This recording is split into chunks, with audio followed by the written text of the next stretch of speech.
semua, kita bertemu lagi dalam Okey, kali ni masih di Pantai Timur. Kalau hari tu I bawa korang pergi Kuantan kan, Jalan Beirut. Ni kita pergi atas sikit, kita pergi ke Cerating. Tapi bukan laut tu, I nak bawa korang pergi Paya dekat Sungai Cerating. Sebab ada orang pernah hilang dekat kawasan Paya Sungai Cerating tu.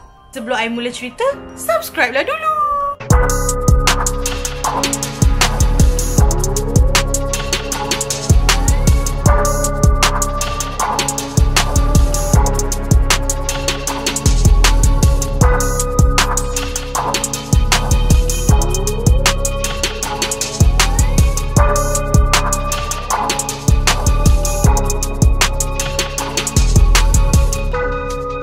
Okay, kisah ni berlaku dekat kawan I punya orang kampung. Dia macam cerita legenda kat kampung dia lah. Nenek dia suka cerita kat dia masa dia kecil-kecil dulu. So kawan I ni Alin, dia yang share kisah ni dekat I masa I pergi Cerating hari tu. Sebab I bagi tahu dia I nak pergi mangrove punya tour. Lepas tu dengan firefly punya tour malam. Lepas tu dia kata, "Hey babe, jaga mulut tau. Sebab masa aku kecil-kecil dulu, nenek aku selalu cerita ada orang pernah hilang tau dalam tu." Keluarga tu dalam kampung tu memang keluarga yang penuh misteri lah.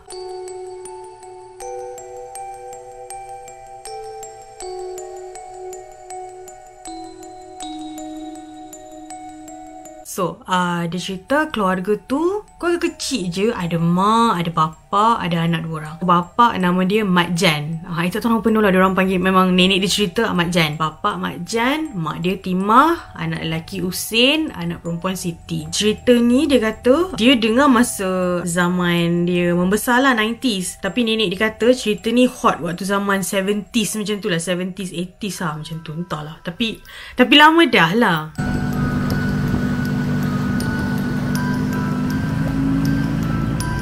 So, Mak Jan ni selain kerja dia buat kerja-kerja kampung, menguruskan dia punya kebun, dia ni hobi dia memancing. And dia selalu mancing dengan orang kampung lah. Dia akan pergi berdua, bertiga macam tu. Dia tak pernah pergi seorang-seorang. Tapi, dia ada hobi yang dia suka memancing dekat Paya. Dia jarang nak pergi yang mancing laut ke, mancing betul-betul sungai ke, tak. Dia jenis yang suka kawasan Paya. Sekitar-sekitar Pahang lah.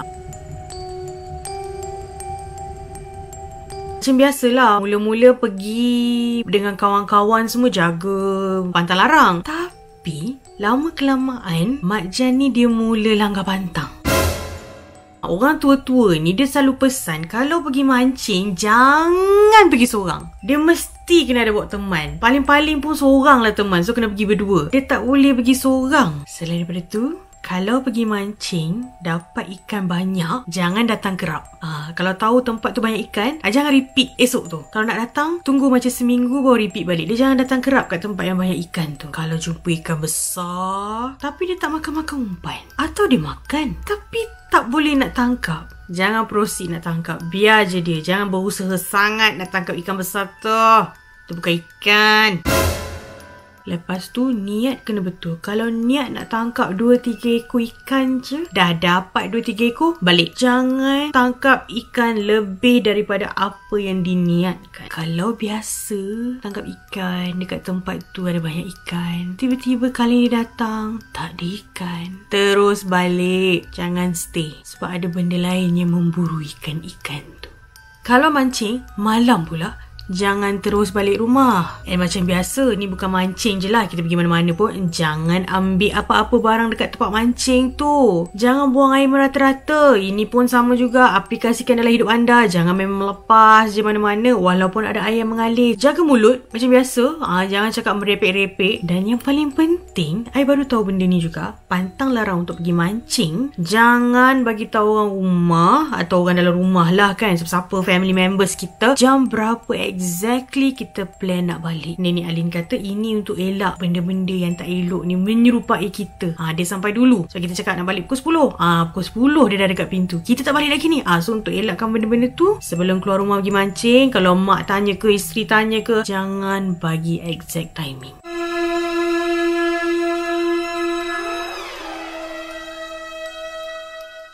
segala mak nenek pantang ni semua dia jaga. Tapi ada satu hari tu, kawan yang selalu teman si Mak Jan ni mancing sakit. So Mak Jan ni macam dah gian. Dia kan jenis yang suka pergi mancing. Dia pergi sendiri. Bila dia pergi sendiri, dia dapat ikan banyak. Ikan tu pula tak payah share. So sejak daripada tu, dia pilih untuk pergi mancing sendiri. Dia langgar pantang. Dia tak selang-selikan timing dia pergi mancing kat tempat yang sama tu. Lepas tu, dia tak jaga mulut. Ada satu hari tu, dia nak balik dah dapat banyak sangat ikan agaknya. Dia menyanyi-nyanyi. Gembiranya. Rancak dapat ikannya. Kebetulan ada penunggu di situ yang duk bagi-bagi ikan dekat dia tu. Kenapa dia selalu dapat banyak ikan? Sebab dia tak jaga pantang. Dah dapat banyak ikan, dia asyik datang. Bila dia asyik datang, ada benda sudah terpikat. Bila benda tu dah terpikat, benda tu bagi lagi ikan. Datang kemari. Ikan ini untuk kamu. Dia datang selalu. Lepas tu, dia ternyanyi. Merdu betul, benda tu jatuh hati. Sudah daripada selalu memancing, macam maybe waktu siang, petang-petang dah balik, kini Mak Jan selalu pergi mancing waktu malam.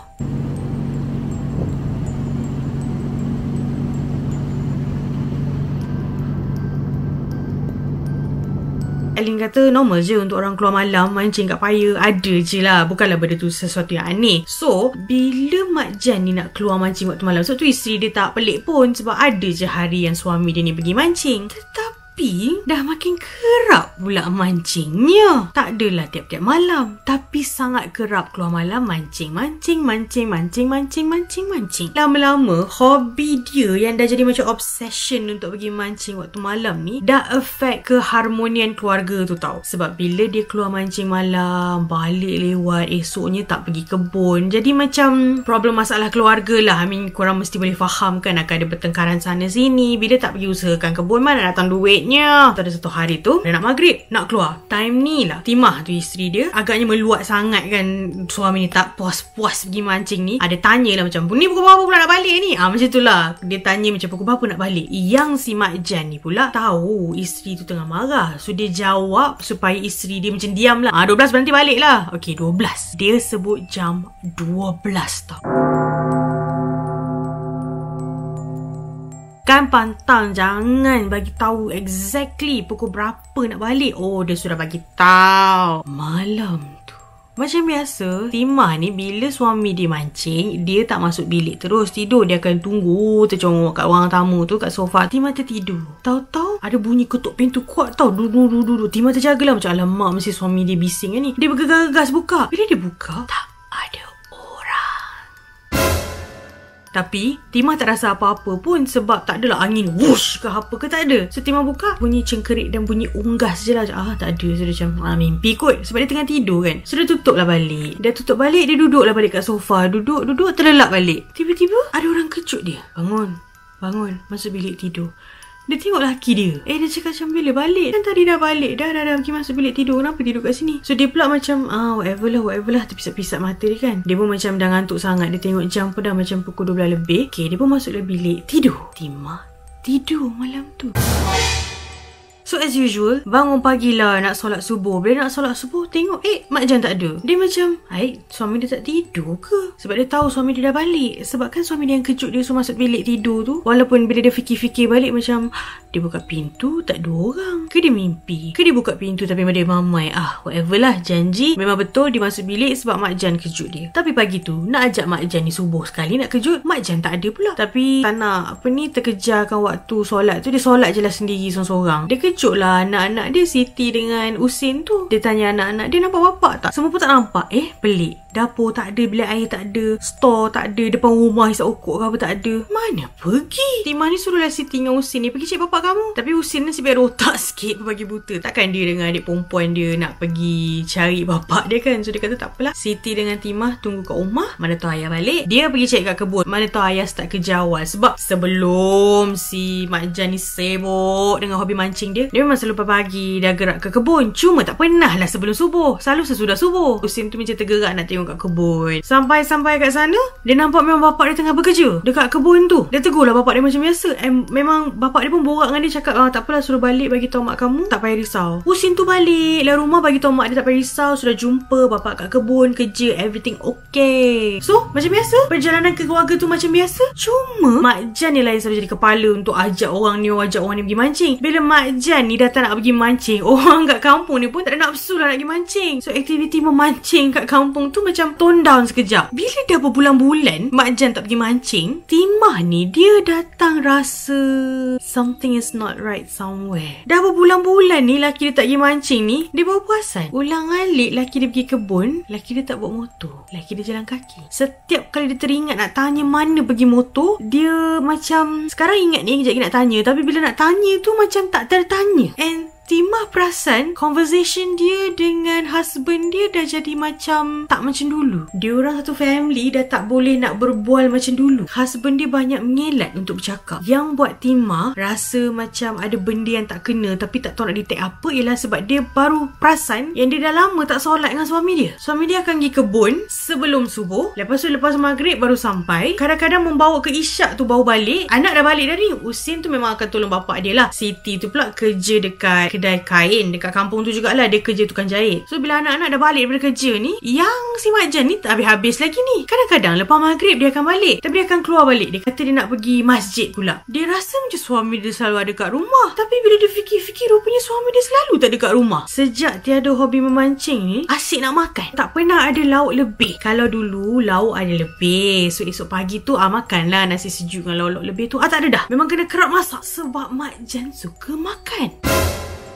Tipikal situasi bila dah ada timbul rasa was-was, timbul rasa tertanya-tanya, ada something yang tak kena ke? Mulalah mata tu dibukakan satu persatu. Timah dah perasan jarang solat, Timah dah perasan sebenarnya tak ada interaction pun dia dengan suami dia. Baru Timah perasan sebenarnya suami dia tak ada pun kat rumah tu. Nampak macam keluarga bahagia, tapi sebenarnya macam Timah ni kena pukau, macam suami aku tak ada ni. Kenapa aku rasa macam dia asyik ada? Sampailah ada satu hari ni, kebetulan Timah tengah nak pergi pasar lah, nak pergilah beli sayur ke beli something lah kan. Dia terus serempak dengan orang kampung kat situ lah, Pak Haji. Pak Haji tu tegur dia, dia kata lama sangat tak nampak keluarga tu langsung ke masjid. Lepas tu kirim salam dekat Mak Jan, lama tak nampak dia. Dah jam dah Timah. Timah macam okey, sekeluarga tak nampak kat masjid tu betul. Tapi untuk Pak Haji ni kata kirim salam sebab dah lama tak jumpa.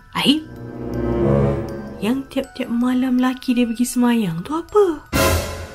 Sepanjang-panjang dia nak berjalan daripada kedai ke rumah tu, duduk fikir-fikir dah ni. Apa sal Pak Haji ni cakap tak jumpa laki aku? Laki aku tak semayang kat masjid, bagaimana ni? Mancing ke? Sebab kan husband dia dah tak pergi mancing, so dia dah start rasa macam husband dia menipu ke? So dia tengah fikir, kah husband dia ada simpang perempuan? Sudah. Sampailah dia sampai kat rumah, dia tak masak-masak pun lagi, duk fikir macam-macam. Tiba-tiba Siti masuk. Assalamualaikum Mak. Siti masuk dengan ada beberapa orang kampung lah. Dia cakap tadi diorang datang rumah kita, diorang cakap tak ada orang. Itu yang diorang pergi kat kedai tu cari Siti, tanya mana Mak. Lepas tu Mak dia kata lah tadi aku pergi pasar. Lepas tu yelah, dia pula ambil masa lambat sambil berjalan, sambil berfikir apa berlaku dengan suami aku ni. So perjalanan tu je lambat, so diorang tak jumpa dia lah. So diorang kata jumpa bot Mak Jan dekat Paya.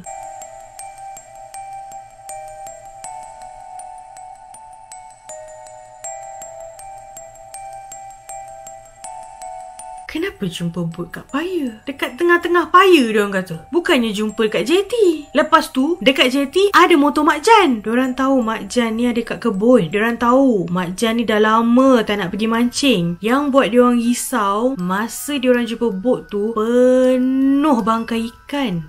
Tapi hanya dekat kawasan bot tu bau wangi semerbak, harum sangat.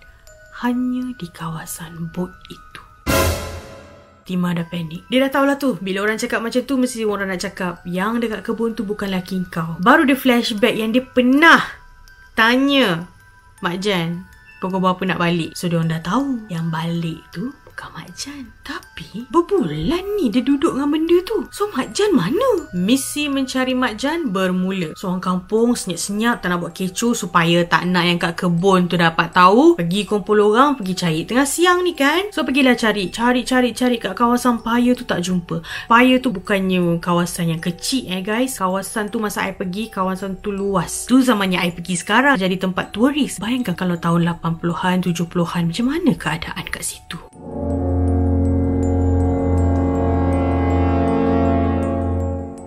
So diorang ni cari bila hari dah nak mulai gelap. Semua pergi rumah Timah lah. Dekat rumah Timah tu dah ada dah orang kampung, Tok Imam semua dah ada. So diorang dah pagar rumah tu. Sebab kejap lagi Kang, Mak Jan dengan Husin akan balik. Bila diorang pagar? Betul. Masa balik dua-dua ekor anak beranak tu, memang Husin boleh masuk rumah. Mak Jan tidak ya. Mak Jan tak boleh masuk. Dan Mak Jan ni tak panik ke tak apa tau. Timah dah dekat dalam rumah dah ni. Mak Jan berdiri je kat luar tu. Dia tak marah. Dia diam. Dia berdiri tegak je. Bila diorang cakap dekat Timah yang Mak Jan dah balik, tapi Mak Jan tak boleh naik. Oh, Timah dah nangis. Timah dah macam, ya Allah, takut. Rupanya benda yang duduk dengan dia berbulan-bulan ni. So Tok Imam tu pun turun. Tok Imam tak cakap apa-apa. Benda tu pun tak cakap apa-apa. So rumah ni, rumah papan. So dia macam ada ruang sikit, lepas tu bawah tangga untuk turun tau. So bawah rumah tu adalah kawasan kosong lah, di mana orang letak basikal ke motor ke macam tu lah. Lepas tu bila dia turun tangga, dia nak berdialog dengan benda tu. Sekejapan benda tu mengilai.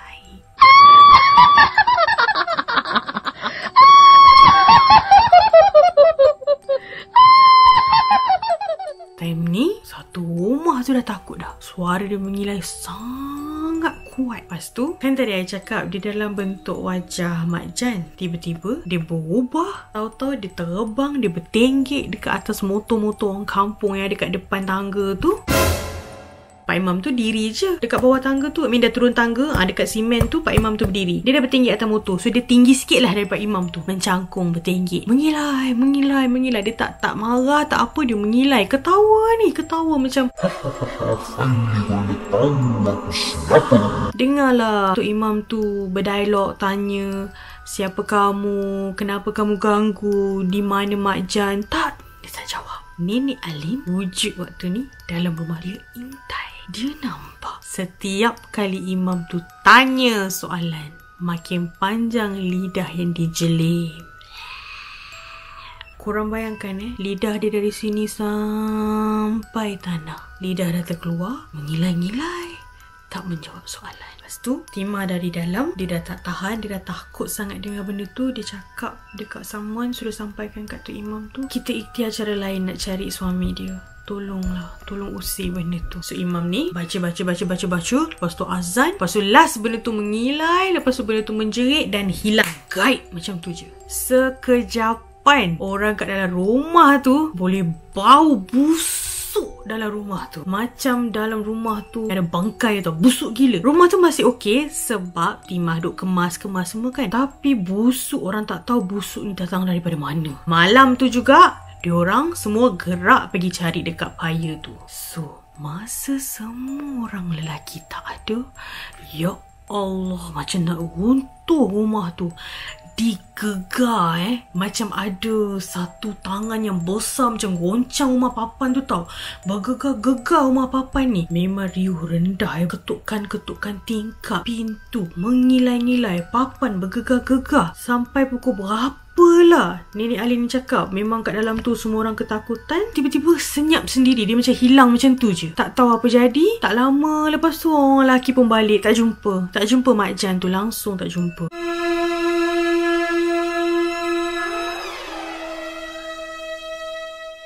So itu sahaja kisah yang I ada. Sejauh mana kebenaran kisah ini, wallahualam. So apa-apa pun yang boleh kita ambil daripada kisah ini ialah bila orang tua-tua tu bagi tahu kita pantang larang, diorang bukan suka-suka tau. Mesti ada sebab. Tak salah pun, kalau kau jaga mulut, kau jaga adab, kau dengar je cakap orang tua-tua. Nak pergi mancing, pergilah berdua. Kadang tak perlulah korang fikir sangat tentang kena sorok hantu ni sangat. Korang fikir bila korang pergi berdua, in case anything happen, ada kawan, okey katalah kau terjatuh bot, kawan kau boleh sambut, masukkan balik dalam bot. Kalau kau pergi seorang-seorang, tak payah kena sorok hantu lah, kena baham dengan buaya, tak siapa tahu. Belajar untuk terima pantang larang orang tua-tua. Yang mana yang tak melanggar syarat, kita ikut, I don't think it's a problem. Tapi bila kita tahu bunyi tu macam syirik, especially orang selalu cakap tok, nenek, cucu tumpang lalu, tu tak payah kot. Apa-apa pun, sehingga kita bertemu lagi lah in the next video. Kisah apa yang I nak cerita? Siapa pula hilang ke ada kerasukan? Korang kena tunggulah next week, okay? Thank you for watching. Thank you for your support. Jangan lupa like, comment and share video ni, okay? Bye semua. Thank you so much.